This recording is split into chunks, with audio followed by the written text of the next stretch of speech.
सोचें, शहर के एक पुराने से कोने में रामू की एक छोटी सी चाय की दुकान है, जहां सुबह की पहली किरण के साथ ही जिंदगी की हलचल शुरू हो जाती है।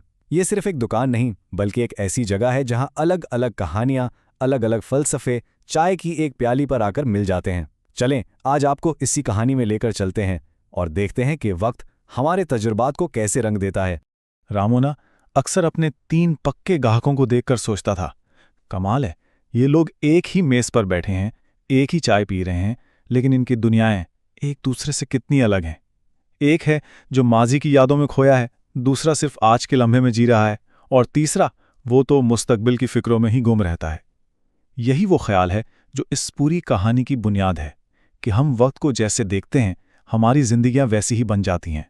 इनमें सबसे पहले थे शर्मा जी, एक रिटायर्ड उस्ताद जिनकी आंखों में हमेशा माजी की कहानियां तैरती रहती थीं। वो चाय का कप हाथ में लेते ही कहते, रामू मियाँ, वो भी क्या दिन थे जब चाय का जायका भी खालिस होता था। उनके लिए सुकून, दानाई सब कुछ गुजरे हुए कल में ही था। फिर था पिंटू, कॉलेज का एक नौजवान जिसके लिए जिंदगी एक सेल्फी की तरह थी। बस हर हाल में मौजूदा लम्हे को कैद कर लो। न उसे माजी का कोई पछतावा था, न मुस्तकबिल की कोई फिक्र। उसका फलसफा बड़ा सीधा था, आज में जियो, कल का कल देखेंगे। और आखिर में आते थे मोहन, एक ऐसा नौजवान जो सरकारी नौकरी के इम्तिहान की तैयारी में दिन रात एक किए हुए था। उसका दिमाग हर वक्त मुस्तकबिल के मंसूबों और परेशानियों में उलझा रहता था। वो आज की छोटी छोटी खुशियों को भी आने वाले कल की कामयाबी के लिए कुर्बान कर रहा था। और फिर एक दिन ना अचानक बारिश शुरू हो गई, एक ही बारिश, लेकिन इन तीनों के लिए इसके माने बिल्कुल अलग थे। शर्मा जी के लिए ये माजी की यादों को ताज़ा करने का एक बहाना बन गई। पिंटू के लिए ये क्लास छोड़कर दोस्तों के साथ मस्ती करने का एक मौका था। और मोहन, उसके लिए पढ़ाई के शेड्यूल में एक बड़ी रुकावट थी। आप सोचें, एक ही वाकया और 3 बिल्कुल मुख्तलिफ दुनियाएं। एक शाम जब तीनों बैठे थे तो रामू ने बड़े आराम से उनसे पूछा, अगर कोई सिर्फ माजी में जीता रहे तो वो आज को कैसे देखेगा? अगर कोई सिर्फ आज के लिए जिए तो कल क्या करेगा? और अगर कोई हर वक्त सिर्फ कल का ही सोचता रहे तो वो हकीकत में जिएगा कब? ये शायद वो पहला लम्हा था जब इन तीनों ने अपने आप से ये सवालात पूछे। और फिर जिंदगी ने अपना रंग दिखाया। एक एक करके उनकी वो जो अपनी अपनी दुनियाएं थी ना, वो टूटने लगी, क्योंकि जिंदगी किसी एक खाने में कैद होकर नहीं गुजारी जा सकती। आइए देखते हैं कि कैसे उनके अपने फलसफे ही उनके लिए बहरान का सबब बन गए। शर्मा जी की दुनिया इस वक्त टूटी जब उन्हें अपने एक पुराने दोस्त के इंतकाल की खबर मिली। इस खबर ने उन्हें जवानी के एक ऐसे मौके की याद दिलाई जो उन्होंने गंवा दिया था, और वो एक लफ्ज काश उनके दिल पर बोझ बन गया। वो माजी जो कभी उनके लिए सुकून का बायस था, अब एक कैद खाना लगने लगा। पिंटू का जो बुलबुला था ना, वो उस दिन फूटा जब वो एक बड़े इम्तिहान में फेल हो गया। पहली बार उसे अपने आज में जियो वाले फलसफे के नताइज का सामना करना पड़ा। आज की मस्ती कल की नाकामी बनके सामने खड़ी थी, और उसे एहसास हुआ कि सिर्फ हाल में जीना शायद काफी नहीं। मोहन का बहरान तो और भी खामोशी से आया, और शायद सबसे ज्यादा खतरनाक था। मुसलसल दबाव ने उसे ज़हनी और जिस्मानी तौर पर बिल्कुल तोड़ कर रख दिया था। डॉक्टर के अल्फाज एक वार्निंग की तरह थे, अगर तुमने अपने दिमाग को आराम नहीं दिया तो तुम्हारा मुस्तकबिल ही नहीं रहेगा। लेकिन कहते हैं ना, कभी कभी टूटना ही जुड़ने की शुरुआत होता है।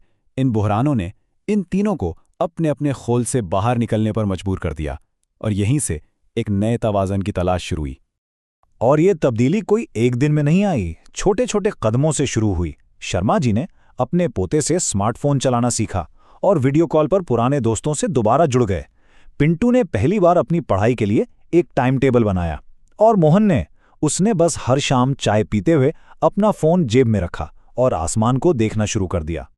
वो अभी अपने इस नए तवाज़ुन को समझ ही रहे थे कि जिंदगी ने एक और इम्तिहान सामने रख दिया। खबर आई कि रामू की चाय की दुकान को सड़क चौड़ी करने के लिए गिराया जा रहा है।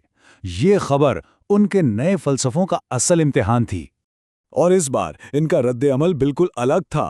पहले क्या होता, सब अपनी अपनी सोच में गुम हो जाते, लेकिन अब वो एक साथ खड़े थे।